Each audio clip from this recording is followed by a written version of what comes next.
Week 11, done, over, finito.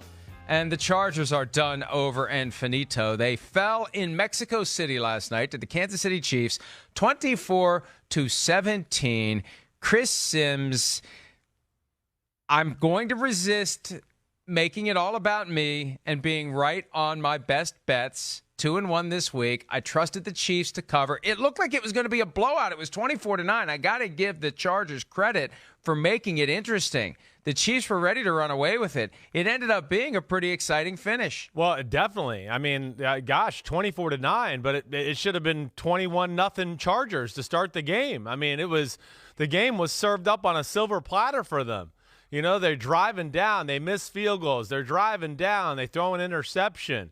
You know, they get an interception from Patrick Mahomes. I mean, they had so many opportunities to control the game. I mean, it was unbelievable that we went at halftime and it was a 10-9 Kansas City advantage when Patrick Mahomes had done nothing. They had barely been on the field. They really couldn't create any offense. And that's really where you knew that the Chargers were in trouble. I mean, how many times have we said this over the last few weeks, Mike, where, you know, you look at a team when they had all these opportunities to really put themselves in the position of power and kind of control the flow of the game, and they blew those opportunities, and they let Kansas City hang around, and then Kansas City kind of found their mojo there early in the third quarter.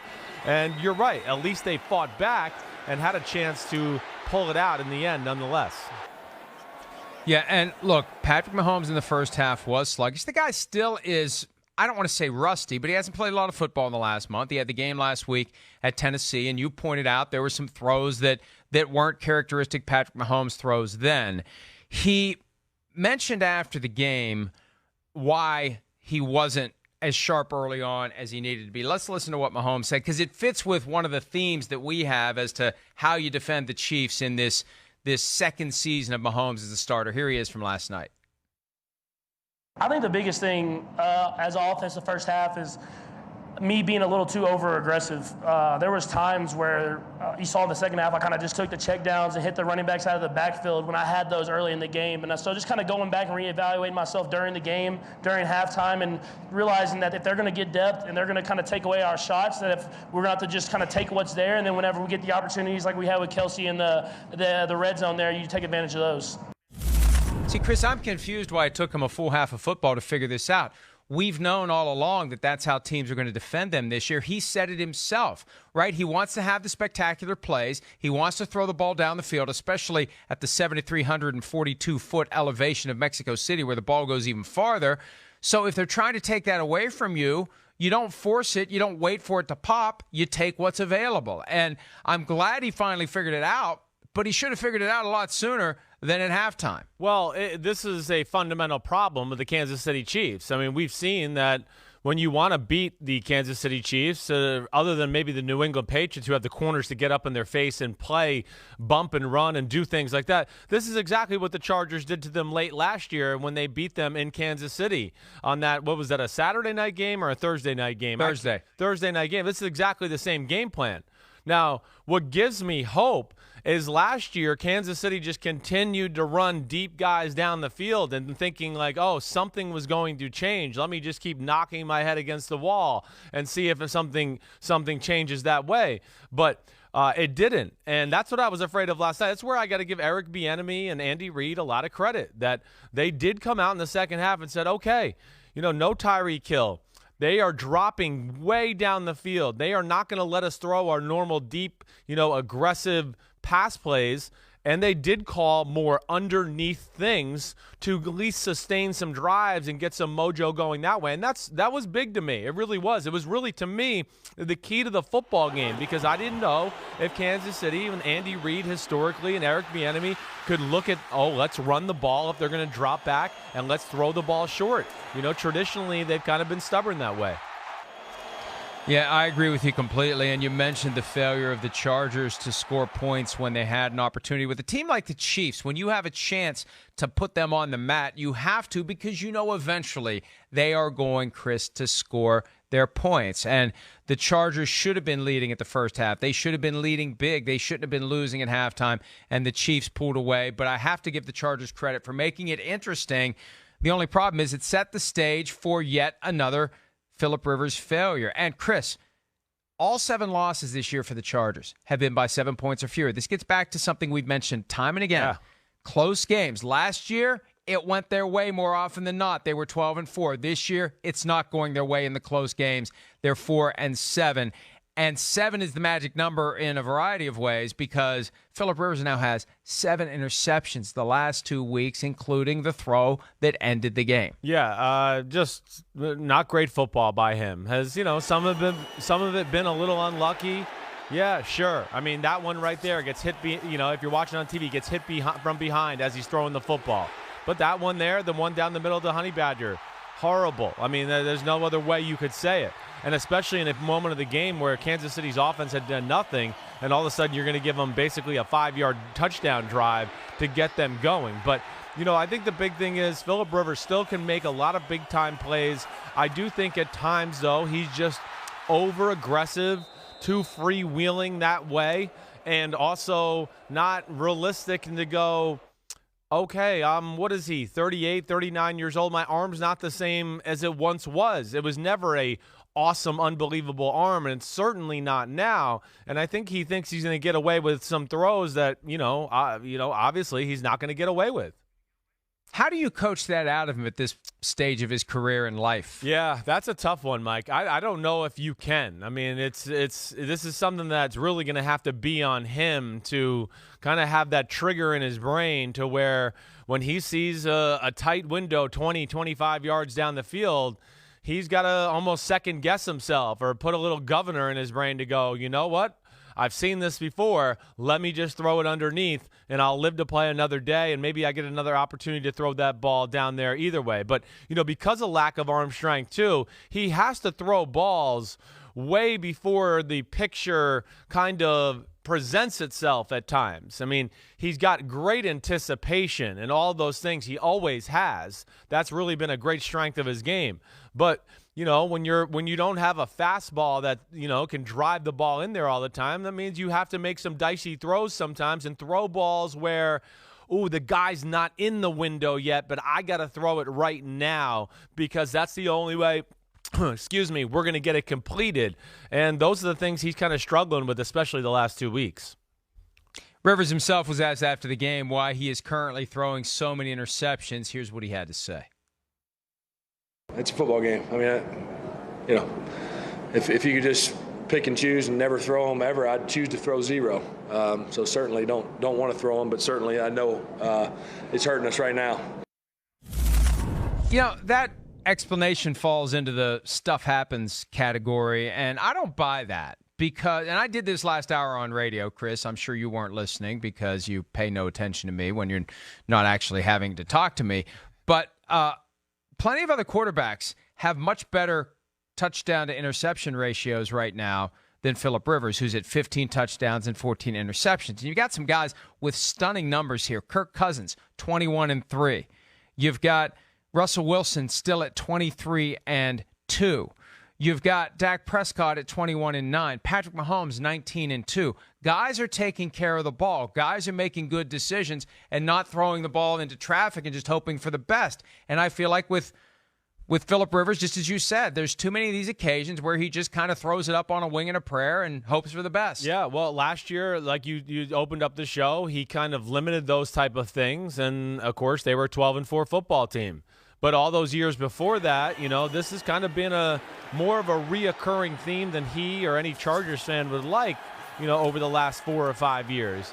Now, I like pertaining to this year, we got to give him like the benefit of the matter as far as the O-line certainly is not great, so that's going to cause some issues, and that caused probably 2 interceptions last night during the game. The other thing is the run game, especially early this year, had no juice at all. That's really just come along here lately. So with those 2 things alone, it is a lot on Phillip Rivers, and he does have to push the envelope if they want to win football games and move the ball offensively, and they have weapons, and they've kind of been playing that style. But, yeah, for a guy that's got as much experience as he does, it's a few too many mistakes, and it's concerning in this moment. And it's been some big mistakes and big moments, not only these two games, but some other games. It's reared its ugly head early in the year as well.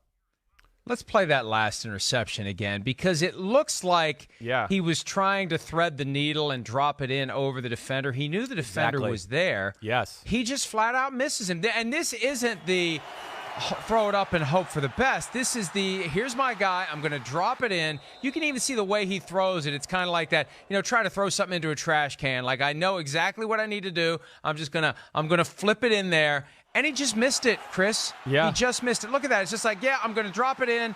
No, I'm not. And, man, I tell you, if I'm a Chargers fan, we criticize plenty of quarterbacks on this show. Phillip Rivers has escaped it. If I'm a Chargers fan, I'm done. I'm done, and we got to find somebody else. And I don't know what other options are going to be available next year, but Cam Newton may be available. Tom Brady may be available. Rookies in the draft may be available. Not that, I'm not saying they should go after Brady, but the point that I've been making about the Chargers over and over again, if they're going to compete with the Rams, they have to be thinking about substance and style. Yeah. And, and we need guys that are going to cause people to separate with their money and decide to show up and watch these players play. And Phillip Rivers, I don't know after this year is going to inspire anybody in L.A. to show up and watch the Chargers play. Well, I think that point's very real right now. I mean, the Rams are running away with the attention in L.A. and have all the star power, of course, with Jalen Ramsey and Aaron Donald and Jared Goff and Todd Gurley. They've kind of seemed to have found their niche within the city. And, yes, the Chargers have not. And this certainly is not going to go a long way either. As and again, he's a legend of the sport, Phillip Rivers. He really is.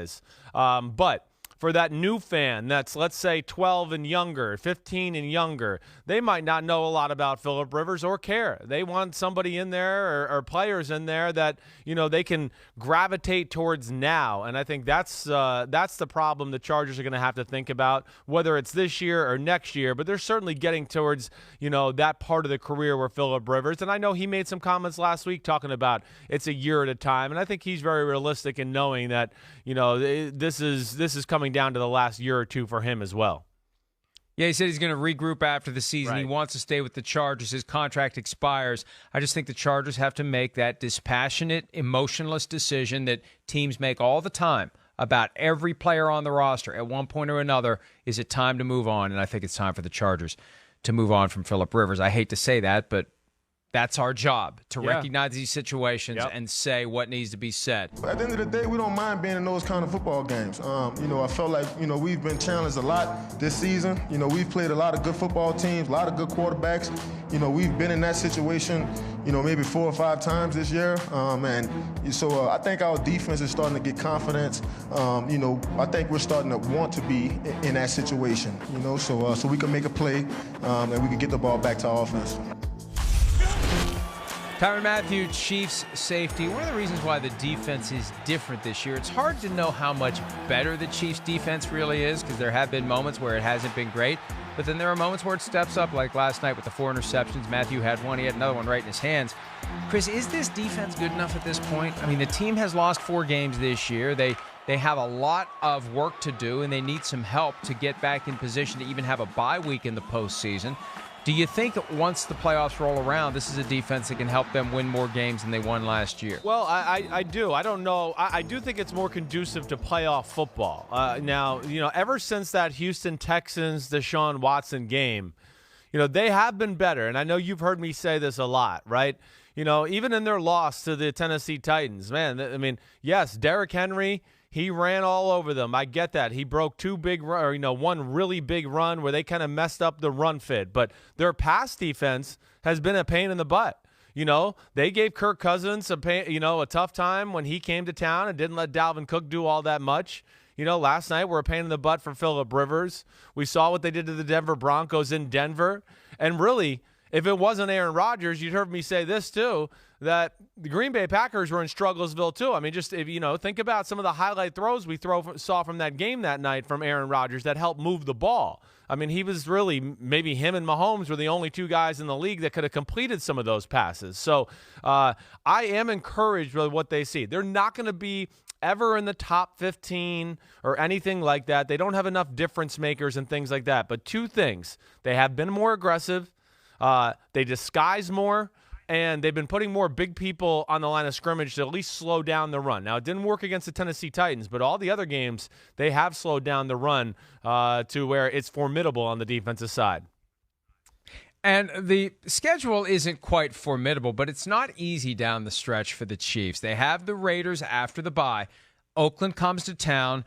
Then it's at New England on the Sunday of Week 14. That is not going to be an easy game. The Broncos visit Arrowhead Stadium after that. The Broncos have a very good defense, and they are capable of keeping a game close. Yeah. Now, they were horrible on that Thursday night, the night that Mahomes got injured, but the Broncos are not an easy out, as the Vikings learned on Sunday. Then it's at the Bears, at Chicago in December. I don't care who the quarterback for the Bears is at the time. It's not going to be an easy game for Kansas City. And then they wrap with a visit from the Chargers, who beat them in Kansas City last year, and as we saw last night, are still capable of playing them tough. So this is not 5 straight wins waiting for the Chiefs down the stretch. No. This could get interesting. And look, I think they'll make the playoffs to give that defense a chance to thrive in January, but they may not have ideal playoff positioning. And given their struggles at home this year, maybe it's good that they be the 5 seed or the 6 seed and not have to play a home game. Well, they would probably argue on that, but I hear what you're saying. They have not defended, Arrowhead Stadium the way we're accustomed to seeing. Now, the thing that jumps out to me, you talk about these last 5 games: Raiders, Patriots, Broncos, Bears, Chargers. None of them are great offenses. None of them. So that's a good thing. Now, they got to play some tough defenses, and their offense is certainly going to have to play better than it did last night. I think that's the one big thing. But, what's scary about the Chiefs is, again, just think about the first half. It's a miracle that they went in 10-9. I mean, they were outgained 312 yards to 109. The Chargers had the ball for 20-something minutes. The Chiefs had it for 9 minutes. Now, they were fortunate that Phillip Rivers threw a bad interception, backed up in his own area, that gave them a cheap touchdown and a 6-yard touchdown drive. But, yes, that kind of reared its ugly head last night to where I feel like they played a little bit of slow death football in the first half, and in the second half, they at least tried to play man-to-man and get in their face a little bit more than we saw in the first half of the game. Yeah, and they have the talent on the defensive side of the ball, and they've got the players who can step up at key moments, whether it's Tyrann Mathieu or a Frank Clark. And I think that's the other element to this too. Sure. You set aside the scheme. You set aside whether or not you're going to blitz or what. When you have players that will, when the game is on the line, when the season is on the line, they will find that higher level of performance. Whatever the context may be, whatever the specific play design may be, they're going to make a play. It helps to have guys like that. And they really didn't have that last year, and they have that this year. I think that may help make a difference. I agree. It's time to get to the postseason. Yeah, agree with that. I do. And Frank Clark, he's enough to start earning that money. I mean, he popped a little last night. Chris Jones, we know he's capable of doing that. Honey Badger, we saw last night. So you're right. There are some playmakers, and I just think they're going to be a pain in the butt, but never a great defense. Hi, I'm Mike Tirico, and thanks for watching. Make sure to hit subscribe for the latest news and highlights from NBC Sports.